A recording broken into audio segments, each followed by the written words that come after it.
idole vaine. Nous étions aveuglés, mais Dieu a fait briller la lueur de vie. Nous sommes libérés pour l'adorer. Oh, la richesse de l'amour de Dieu, il nous a fait passer de la mort à la vie. Oui, que son nom soit loué en tout lieu, car tout est de lui, par lui et pour lui.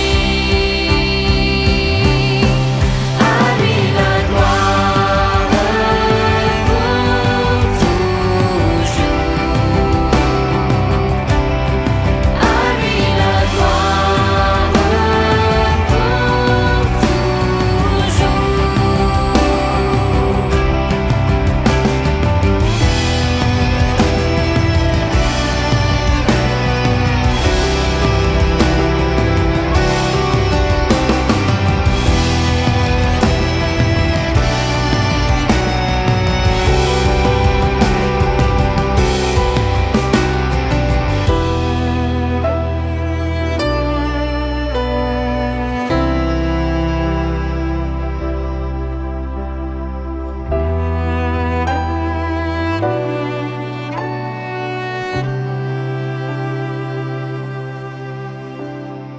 errons loin de Dieu et de ses voies.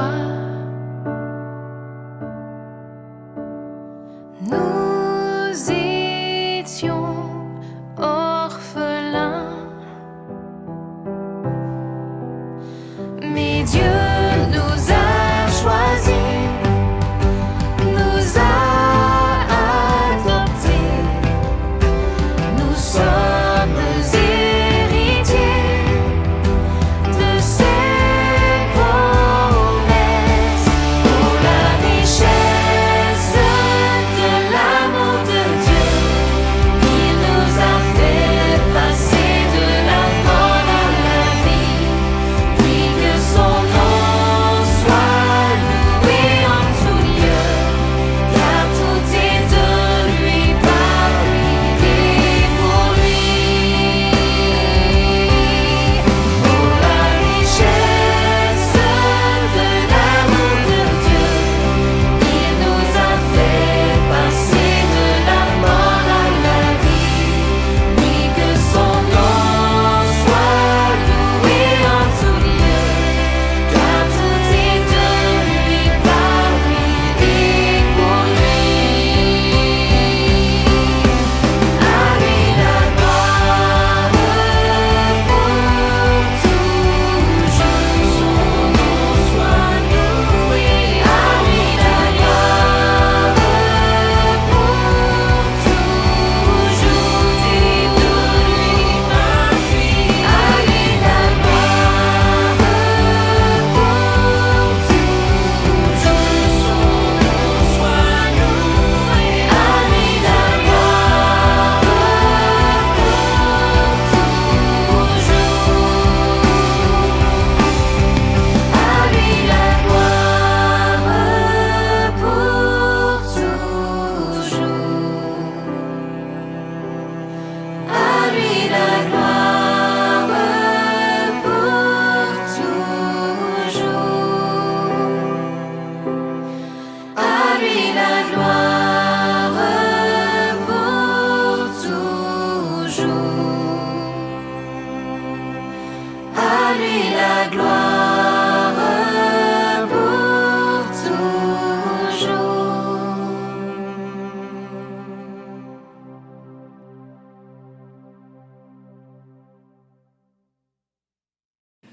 Alors, on est très content de vous retrouver avec une deuxième prédication. On espère que vous appréciez la conférence. Et cette fois, nous allons écouter un frère qui nous vient de Madagascar.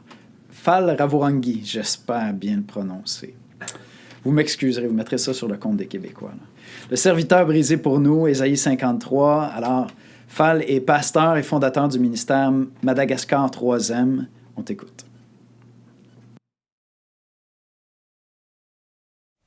Bonjour à tous, ou bonsoir selon l'endroit d'où vous visionnez cette conférence. C'est un absolu plaisir pour moi que de vous saluer depuis Antananarive, la capitale de Madagascar. Je me sens vraiment tout petit de me mettre debout devant vous aujourd'hui, tout d'abord parce que je le suis, mais aussi également parce que le texte auquel nous allons nous attacher aujourd'hui est un texte absolument grandiose, une véritable montagne que le docteur Yates appelle le mont Everest de la prophétie biblique.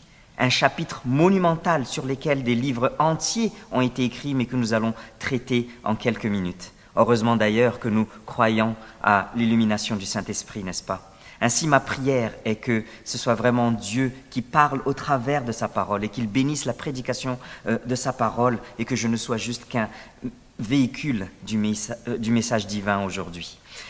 Nous sommes donc dans le livre d'Ésaïe. Le livre d'Ésaïe est de manière globale structuré un peu comme la Bible. Les 39 premiers chapitres du livre d'Ésaïe sont un peu comme l'Ancien Testament et traitent plutôt du jugement de Dieu sur les péchés des hommes, alors que les 27 derniers chapitres parlent plutôt des promesses de réconfort et de restauration que Dieu fait à son peuple, un peu comme le Nouveau Testament de la Bible. Certains rabbins appellent d'ailleurs cette deuxième partie du livre d'Ésaïe le merveilleux livre des consolations. Et aujourd'hui, nous allons voir le chapitre qui est au cœur, le chapitre le plus central, le plus profond, le plus élevé dans ce livre des consolations. Parmi les prophéties de l'Ancien Testament, nous serons en Ésaïe chapitre 53. Ou plus précisément, Ésaïe chapitre 52, verset 13 à Ésaïe 53, verset 12. Celui qui a fait les divisions de chapitres un peu plus tard s'étant un peu planté sur ce coup-là. Mais alors que nous nous tournons vers ce chapitre, il est crucial pour nous de comprendre que ce texte a été écrit 700 ans avant la venue du Christ et pour une audience qui était tout d'abord une audience juive. Il était écrit pour le peuple juif. Et nous avons ici une prophétie qui nous parle du serviteur de Dieu. Ça a été nommé comme étant l'un des chants du serviteur, le 4e chant du serviteur, pour être exact. Et ce chant reprend les thèmes déjà élaborés lors des 3 premiers chants et rajoute à ce thème la présentation de la mort du serviteur de Dieu comme la périgée de sa mission sur terre. Nous avons donc ici une présentation de ce que le Messie a fait lors de sa première venue, ou fera lors de sa première venue, son rejet, son exécution, son enterrement, sa résurrection et son exaltation au ciel et son règne à venir. Nous allons donc, dans ce texte, regarder ce que la Bible a à nous dire sur le ministère du serviteur de Dieu. Et ce texte se divise en 3 parties. 2 parties dans lesquelles Dieu parle, et nous voyons ça dans notre texte en Ésaïe chapitre 52, versets 13 à 15, et aussi les 2 derniers versets du chapitre 53, et une partie au milieu où une entité humaine effectue une prière de confession, une oraison pénitente qui contient l'une des plus belles et des plus profondes présentations de l'Évangile.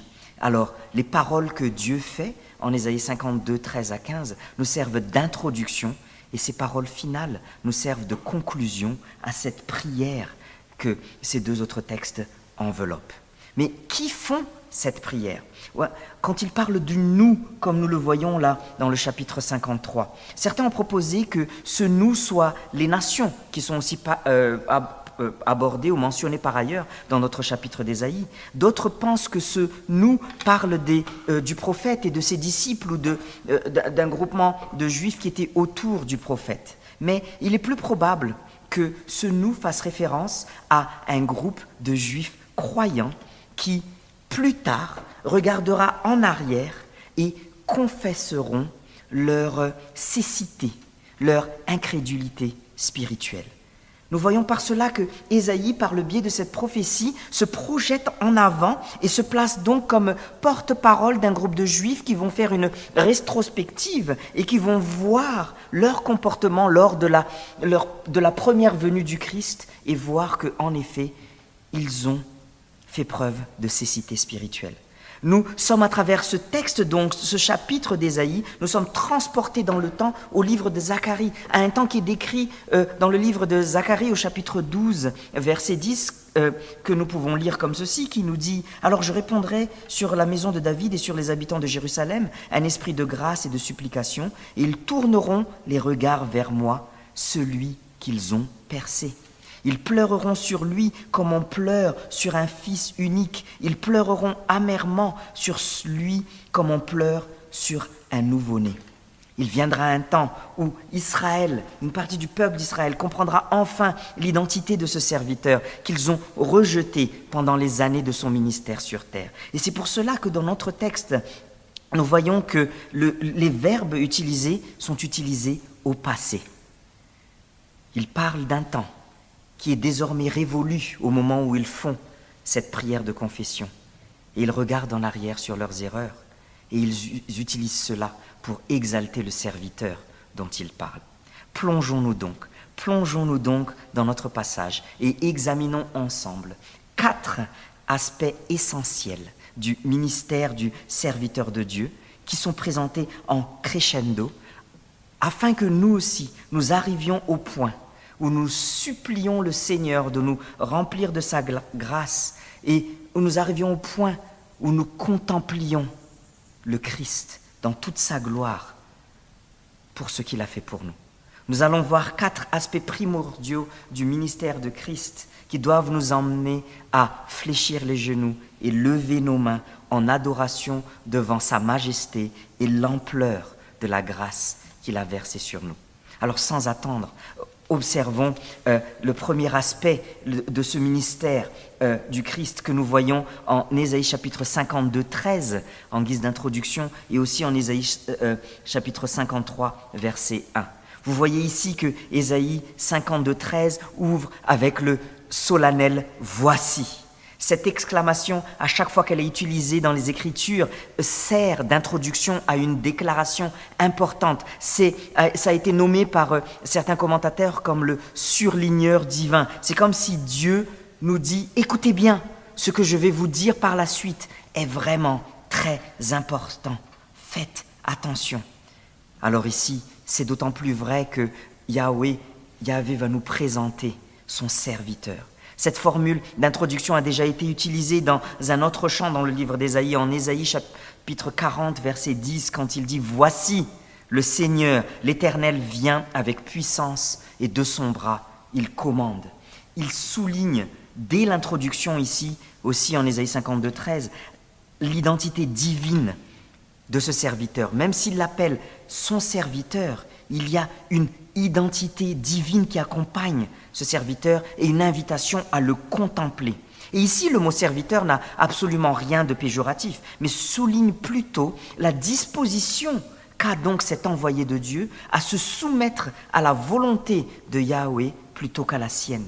Dieu le décrit résolument comme celui qu'il a choisi, comme celui qu'il a envoyé, mon serviteur, celui en qui il a placé toute son affection. Une terminologie qui doit nous rappeler les paroles de Dieu lorsque Jésus a été baptisé en Matthieu, chapitre 3, verset 17, lorsqu'il l'a appelé son Fils bien-aimé. Et ce serviteur, loin de Dieu, prospérera, c'est-à-dire qu'il agira avec prudence, il agira avec sagesse et aura du succès dans ses entreprises. Tout ce qu'il entreprendra sera souligné de triomphe et de succès. Regardez au verset 13 ce qui est dit à propos de ce que fera ce serviteur. Il montera, il s'élèvera bien haut. Et en ces 3 mots, en ces 3 verbes très courts, Dieu décrit ici l'exaltation du Messie, probablement lors de sa résurrection, de son ascension et de son accession à la droite de Dieu. Et cependant, ce serviteur glorieux et triomphant, ce messager du Très-Haut, n'a pas été reconnu lors de sa première venue. Regardez les questions rhétoriques, les 2 questions rhétoriques qui ouvrent la prière de confession au chapitre 53. Qui a cru à ce qui nous a été annoncé ? Qui a reconnu le bras de l'Éternel ? La réponse, hélas, à ces questions est personne. Personne. Ce verset est celui qui est cité par Jean dans le Nouveau Testament lorsque Jésus a fait une déclaration lors de son entrée triomphale en Jean chapitre 12, verset 38. Les Juifs n'ont pas cru en lui. Et c'est tellement ironique lorsqu'on se rappelle de ce passage et que nous voyons que ce sont les Grecs qui ont accouru pour voir Jésus. Mais par contre, l'aveuglement spirituel d'Israël est souligné par la citation de ce verset qui est également faite par Paul en Romains chapitre 10, verset 16. Ce groupe de Juifs dont Ésaïe porte parole ici ont reconnu qu'ils ont failli, ont reconnu qu'ils ont ignoré le Messie qui leur a été présenté. Le serviteur de Dieu a été ignoré. Il a été complètement ignoré en raison de cet aveuglement spirituel. Ils n'ont cru ni au message, ni au messager.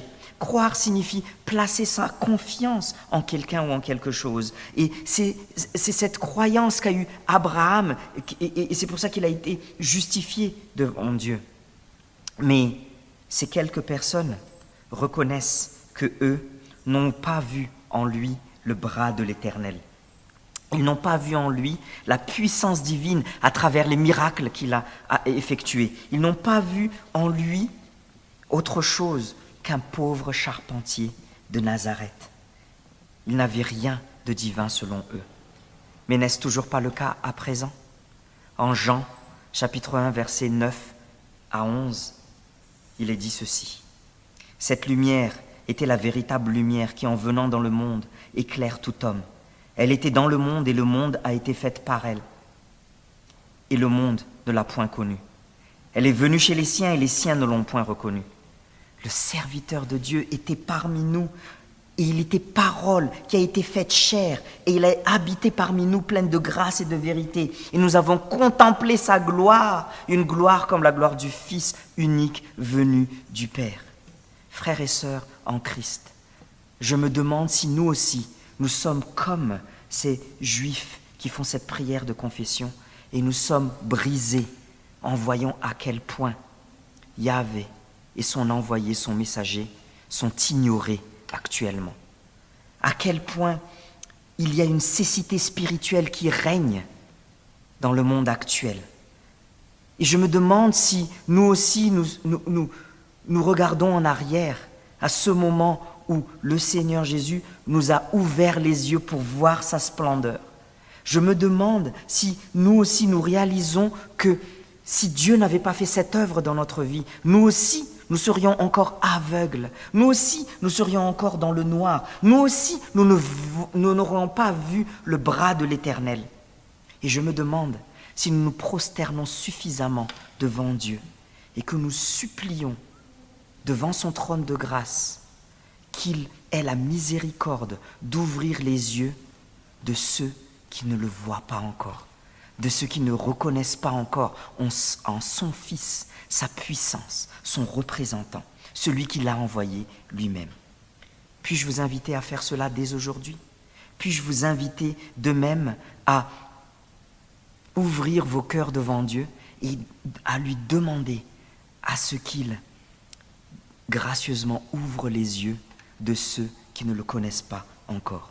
Beaucoup ignorent encore le Messie. Priez pour eux, priez pour la nation d'Israël, priez pour les Juifs qui sont si nombreux actuellement, qui ne se tournent pas vers celui que Dieu a envoyé. Mais non seulement le serviteur a été ignoré, mais cette confession monte d'un échelon les versets suivants. Car non seulement ils l'ont ignoré, mais ils l'ont aussi méprisé. Nous voyons cela dans ce qui est mentionné au verset 14 du chapitre 52 et dans les versets 2 et 3 du chapitre 53.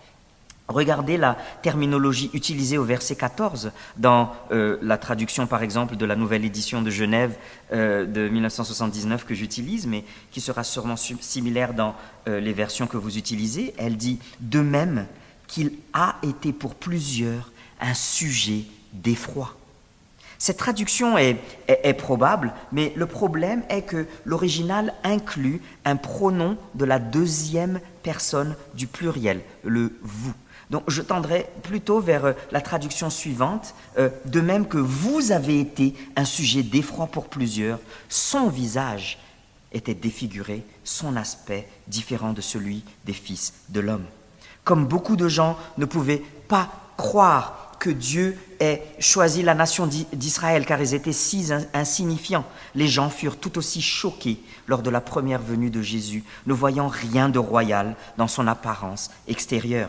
Les gens furent étonnés, choqués, consternés ou même horrifiés, stupéfaits de voir que cet homme est celui que Dieu aurait envoyé. Et cette stupéfaction, cet étonnement était à son extrême, à son apogée lorsque ce serviteur fut abaissé, fut humilié, fut défiguré avant et pendant sa crucifixion. Ils ont eu cette réaction d'effroi en voyant ce visage déformé, son corps et son apparence endommagée. Jésus a été frappé au visage par des officiers. Lorsqu'il était devant Caïaphe, ils lui ont craché dessus. Ils l'ont giflé et frappé brutalement. Et Ésaïe chapitre 50, verset 6 nous apprend même que sa barbe a été arrachée de son visage. Après tout ça, Jésus était méconnaissable aux yeux de ceux qui attendaient en lui une figure royale. Il était méprisable pour eux. Et c'est cela qui est encore souligné de manière encore plus intense au versets 2 et 3, qui nous parle de la perception du monde de Jésus avant ses souffrances le menant à la croix. Ici, nous ne sommes plus dans le langage de la passivité, mais carrément du dédain.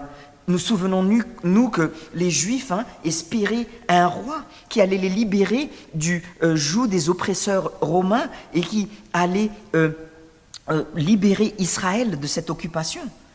Mais à leurs yeux, Jésus était quoi à regarder ici? Rien qu'une faible plante indésirable.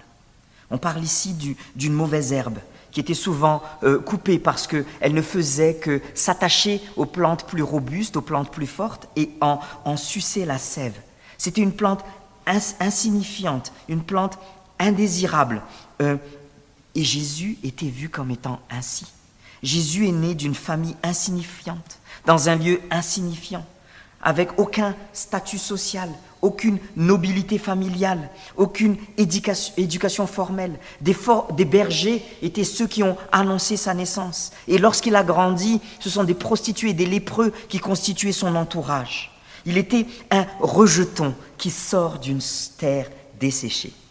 Rien ne pouvait emmener à penser qu'il était le bras de l'Éternel et qu'il avait grandi devant Dieu. Et pourtant, il a vécu toute sa vie en présence de Dieu et sous l'influence du Saint-Esprit. Un modèle pour nous, ces disciples qui vivons aussi notre vie, coram Deo, en présence de Dieu.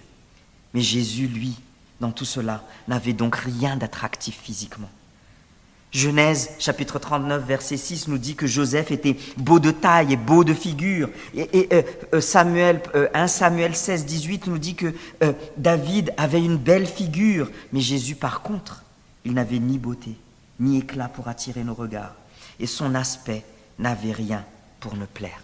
Il n'avait aucun charisme physique. Lui, qui a créé le monde et toute sa beauté, a choisi de venir et ne pas se revêtir de cette beauté extérieure.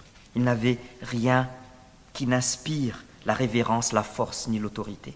Son origine modeste et son physique banal ont conduit ses contemporains à le maîtriser, surtout au niveau des autorités de l'époque. Quel aveu nous voyons ici de la part de ce groupe de Juifs. Ils regardent en arrière et ils voient comment leurs ancêtres ont traité Jésus comme étant une personne abjecte et vaine.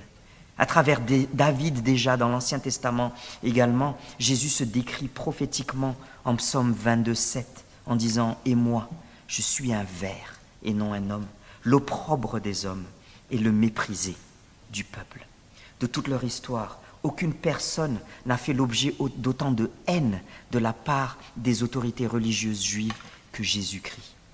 Lui qui est venu pour les sauver, ils l'ont rejeté. Ils ont crié avec véhémence, sacrifiez-le, crucifiez-le.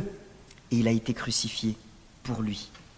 Ils ont détourné leur regard de lui et lui les a regardés et a prié pour eux. Lui, le parfait anneau de Dieu, a été rejeté pour son apparence physique. Et il était du coup un homme de douleur, habitué à la souffrance. Pendant ces 3 années de ministère public, Jésus a connu la douleur et la souffrance, la fatigue physique, la fatigue morale, en voyant l'apathie et le dénuement spirituel de ceux qui l'entouraient. Jésus a vu jour après jour les effets du péché, la méchanceté des hommes, lui qui voulait donner sa vie à ceux qui voulaient le mettre à mort. Il a été l'objet d'animosité toute sa vie, par Satan et ses démons, par sa famille, par ceux de son village d'origine, par le peuple d'Israël, et même par ses propres disciples qui l'ont abandonné quand il avait le plus besoin d'eux. En Marc 14, 52, nous voyons que Marc, sûrement parlant de lui-même ici, a préféré s'enfuir nu plutôt que d'être associé à Jésus. Que de chagrin émotionnel, que d'angoisse ont été vécues par Jésus, que de souffrances physiques, que de souffrances émotionnelles, que de souffrances morales a subi le Fils de Dieu, l'homme de douleur, l'homme au visage défiguré, pour nous. Il a subi tout cela, il a subi le châtiment de son Père, comme nous le verrons plus loin dans ce texte, pour nous.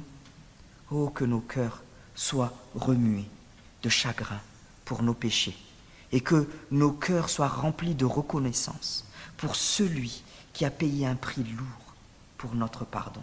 Voyez comment ils expriment ici de manière plus forte encore que précédemment leur incompréhension, et comment ils expriment aussi à travers cela leur appréciation de la grâce divine, qui est un tel contraste devant leur mépris de la grâce de Dieu. Au contraire, Dieu, devant leur rejet et devant le courroux qu'ils méritaient, compte tenu de ce rejet, est venu et a agi pour les sauver. Quelqu'un a subi ce courroux à leur place et à notre place. Philippiens chapitre 2, versets 5 à 8 dit « Ayez en vous les sentiments qui étaient en Jésus-Christ. Existant en forme de Dieu, il n'a point regardé son égalité avec Dieu comme une proie à arracher, mais il s'est dépouillé lui-même en prenant une forme de serviteur et en devenant semblable aux hommes. Et il a paru comme un vrai homme. Il s'est humilié lui-même, se rendant obéissant jusqu'à la mort, même jusqu'à la mort sur la croix. Quelle grâce! Oui, Jésus s'est humilié jusqu'à la mort. Le crescendo continue dans cette prière de lamentation et nous arrivons à la 3e partie, au 3e aspect du ministère du serviteur de Dieu, en ce que le serviteur de Dieu s'est sacrifié, au verset 4 à la première partie du verset 10. Nous avons donc de l'aveu d'indifférence, on est passé à l'aveu de mépris et maintenant ils expriment ce que ce mépris a coûté. Et des versets 4 à 6, nous avons ici l'apogée de notre passage. Nous atteignons ensemble maintenant le sommet de la montagne. Tout ce qui a été mentionné avant nous mène à ce point-ci et tout ce qui sera mentionné après découle de ces 3 versets, du verset 4 à 6. Nous avons dans ces versets une présentation sublime de la bonne nouvelle. Nous avons une magnifique expression du sacrifice le plus formidable qui n'a jamais été effectué, la mort d'un innocent pour les péchés d'autrui. Il existe tellement de théories pour tenter d'expliquer la croix. Certains ont dit que c'était la rançon nécessaire à payer à Satan pour racheter les âmes humaines. D'autres ont dit que sa mort sert d'exemple moral nous poussant à l'obéissance, même si cette obéissance nous coûte notre propre vie ou d'autres souffrances. Elle démontre également, selon certains, le fait que la vie chrétienne, la marche avec Dieu, implique des souffrances. D'autres disent encore que sa mort sert à illustrer l'amour qu'il a pour nous et que cela nous permet également de vivre ce même amour pour les autres. Mais notre texte ici nous donne clairement la raison de sa mort sur la croix. Et pour s'assurer que nous comprenions cette raison, Dieu nous donne dans ces 3 versets 6 expressions différentes de la même vérité.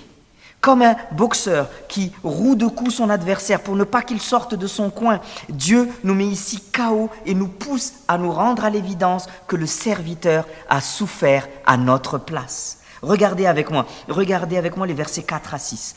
Ce sont nos souffrances qu'il a portées. Ce sont nos douleurs qu'il s'est chargé.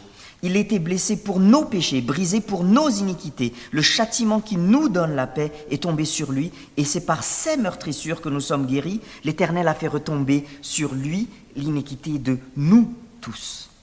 Et alors que l'on remonte juste à la surface, après avoir été englouti par une telle succession de vérités profondes, le Seigneur en rajoute une couche du verset 7 à 9. Regardez encore avec moi. Il a été maltraité et opprimé. Il a été enlevé par l'angoisse et le châtiment. Il a été retranché de la terre des vivants. Il a été frappé pour les péchés de son peuple. Il a été mis en sépulcre, quoiqu'il n'ait point commis de violence. Oui, il a subi tout cela pour nous.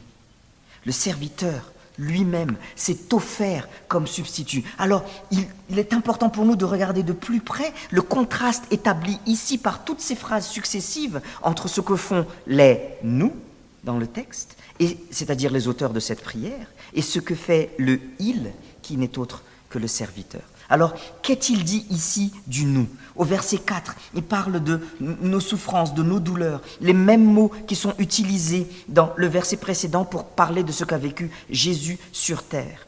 Donc, non seulement Jésus a eu ses propres douleurs, a eu ses propres souffrances, mais les nôtres ont aussi été placées sur lui. Au verset 4, toujours, on parle ici du « nous » et on parle d'une erreur de jugement et d'ingratitude. Regardez quand ils disent « nous l'avons considéré comme puni, frappé de Dieu et humilié ». Ils contemplent le sacrifice de ce serviteur et ils voient leur insensibilité, leur ignorance passer.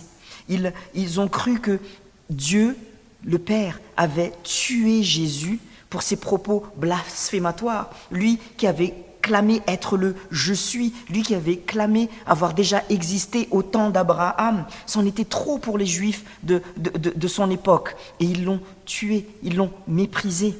Mais désormais, alors que ces Juifs ont eu les yeux ouverts et qu'ils voient désormais en Jésus leur Messie, ils comprennent qu'il est venu mourir, non pas pour ses propres péchés à lui, car il n'en a pas eu, mais pour leur transgression à eux. Au verset 5, on parle de ses péchés, de ses iniquités. Le terme péché parle d'une rébellion et les transgressions parlent de quelque chose qui mène à la rupture d'une relation entre deux personnes. Les iniquités, elles, sont des actions pécheresses qui altèrent quelque chose qui était initialement bien et qui le rend mauvais.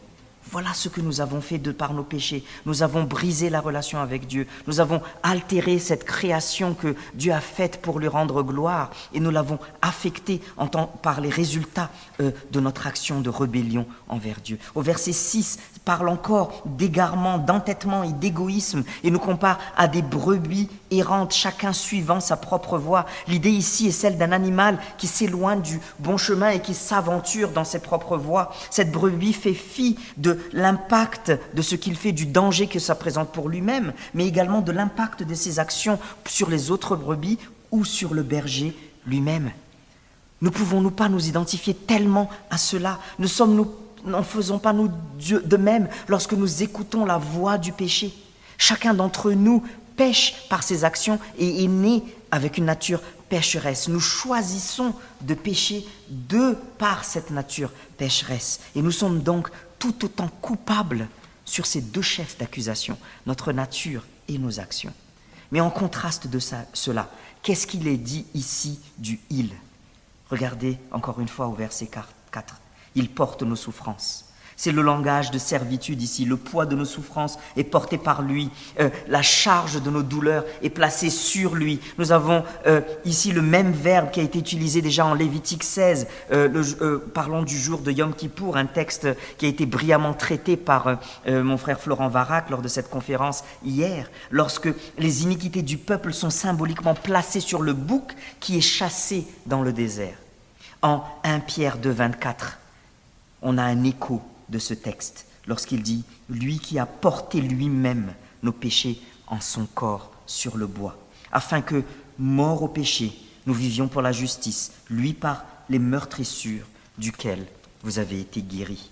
Oui, il a pris sur lui les souffrances qui devaient être nôtres et que nous devions totalement subir. Et en ce fait, il nous a délivrés. Il a fourni une solution, la solution pour la mort spirituelle de l'humanité, qui est un problème beaucoup plus sérieux même que la guérison physique dont nous avons besoin également. Oui, le Seigneur Jésus a porté tout sur la croix. Il a porté nos péchés, nos iniquités, nos transgressions, mais aussi nos imperfections physiques et nos maladies. Ces dernières seront complètement enlevées lorsque nous serons réunis à lui et lorsqu'il nous donnera un nouveau corps et un nouvel univers dans lequel il n'y aura plus aucune maladie.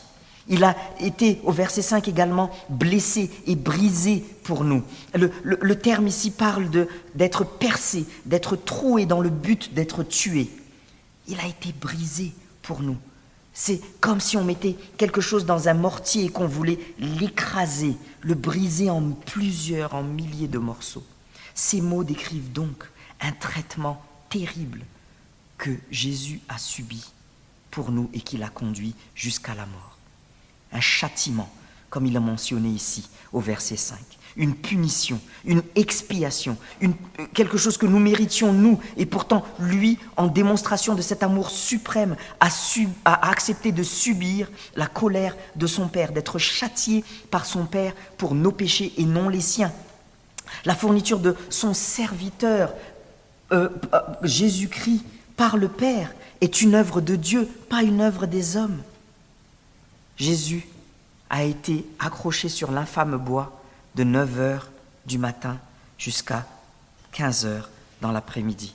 Pendant les 3 premières heures, les hommes, Satan et son armée de démons ont fait tout ce qu'ils pouvaient à Jésus, l'accablant, le méprisant, se moquant de lui, l'affligeant, l'insultant, lui crachant dessus et le regardant mourir. Mais à midi, Dieu a fait tomber les ténèbres et sur le Fils de Dieu, il a fait tomber toute sa colère. Il s'est interposé, Jésus-Christ s'est interposé et a donc dévié cette colère de Dieu qui nous était destinée sur lui.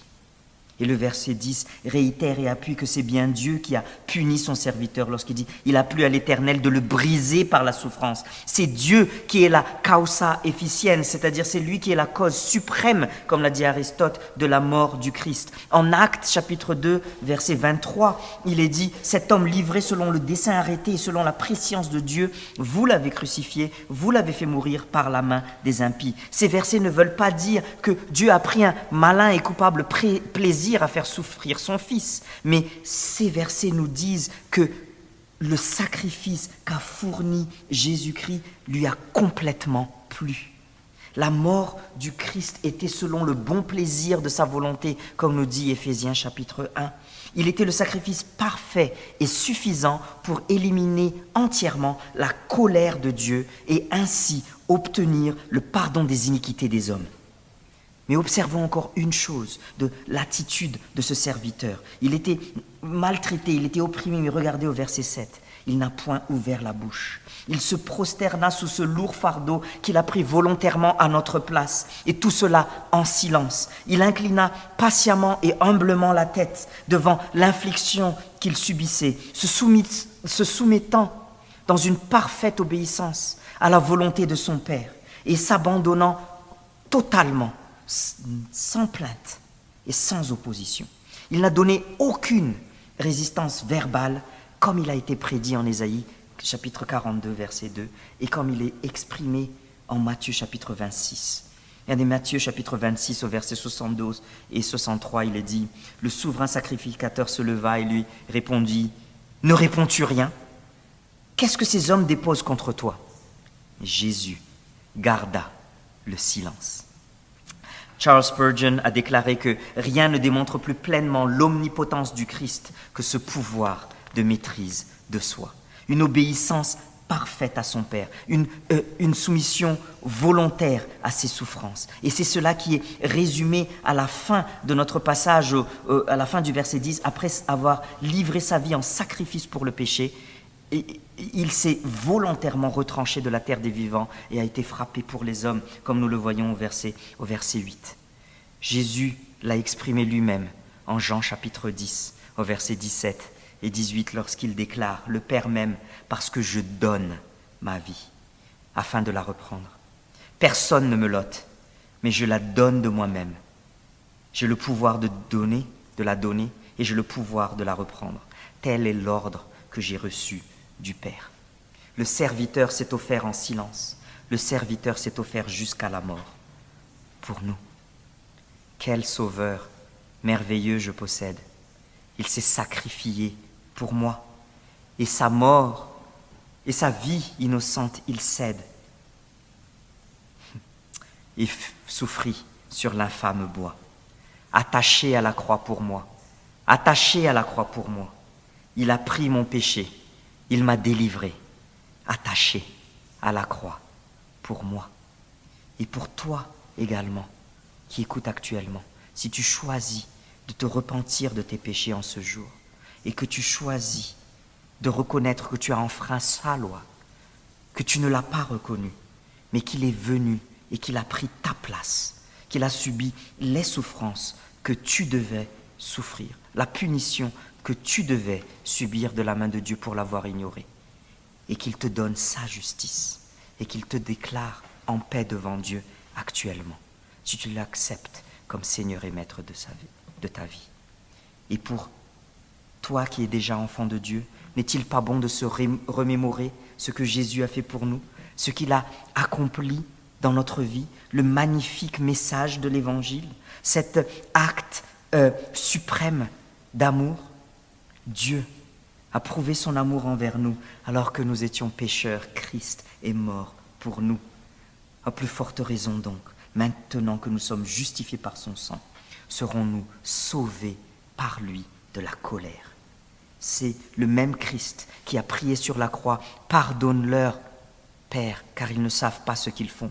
C'est ce même Christ qui intercède pour nous actuellement. Nous avons besoin du Christ, nous avons besoin de son intercession, nous avons besoin de lui, notre grand souverain sacrificateur, qui intercède pour nous jusqu'à présent. Il s'est humilié sur la croix lui-même, se rendant obéissant jusqu'à la mort, même jusqu'à la mort sur la croix. Mais qu'est-il devenu de lui après? C'est ce que nous voyons dans le 4e aspect, maintenant, de son ministère. Il est venu, il a été ignoré, il a été méprisé, il a été sacrifié, mais ensuite, le Dieu serviteur a été exalté. C'est ce que nous voyons au chapitre 52, verset 15, et au chapitre 53, deuxième partie du verset 10 jusqu'à la fin. Paul parle également de cette exaltation finale du serviteur à la suite du passage que nous avons lu précédemment dans Philippiens chapitre 2. Mais cette fois-ci au verset 9 à 11, nous voyons ceci. C'est pour quoi aussi Dieu l'a souverainement élevé et lui a donné le nom qui est au-dessus de tout nom, afin qu'au nom de Jésus, tout genou fléchisse dans les cieux, sur la terre et sous la terre, et que toute langue confesse que Jésus-Christ est Seigneur, à la gloire de Dieu le Père. Oui, le Christ sera reconnu par tous comme régent de l'univers lors de son retour. Et ici, dans la deuxième partie d'Ésaïe, chapitre 53, verset 10, nous avons la narration de cette exaltation du serviteur, telle qui a été déjà annoncée au début de notre texte en Ésaïe 52, 13. Et nous finissons comme nous avons commencé, par un serviteur élevé très haut. Et nous avons 4 choses qui lui sont promises à ce serviteur glorifié. La première, vous le voyez ici au verset 10, il lui est promis qu'il verra sa postérité, cette progéniture spirituelle, ces millions d'âmes juives et païennes qui placeront leur foi et leur destin éternel entre ses mains. Lui, le Messie, conduisant à la gloire beaucoup de fils, comme il est dit en Hébreux, chapitre 2, verset 10. Dieu affirme que ces jours seront prolongés afin qu'il voie cette postérité spirituelle. Il est donc sûr que la mort n'est pas la fin pour ce serviteur de Dieu. Dieu le ressuscitera. Il sera vivant pour toujours, comme nous dit Apocalypse 1, 18, et la mort n'a pas de pouvoir sur lui. Oui, il verra sa postérité, mais il lui est aussi promis que l'œuvre de l'Éternel prospérera entre ses mains. L'ensemble du programme divin parviendra à un accomplissement avec succès complet grâce à Jésus-Christ. Toutes ces promesses seront tenues comme prévu. Il y aura sous cette nouvelle alliance des peuples venant de toutes les nations et Jésus reviendra et établira sur terre justice et prononcera son jugement sur ceux qui ne croient pas en lui et il viendra régner. La joie et la satisfaction complète du serviteur viennent du fait qu'il puisse offrir cette justice, cette rédemption, ce pardon, cette promesse du ciel à ses enfants, comme nous le voyons au verset 11, et qu'il pourra les accueillir dans son royaume glorieux. Ah, quel jour ce sera! N'avez-vous pas vous hâte?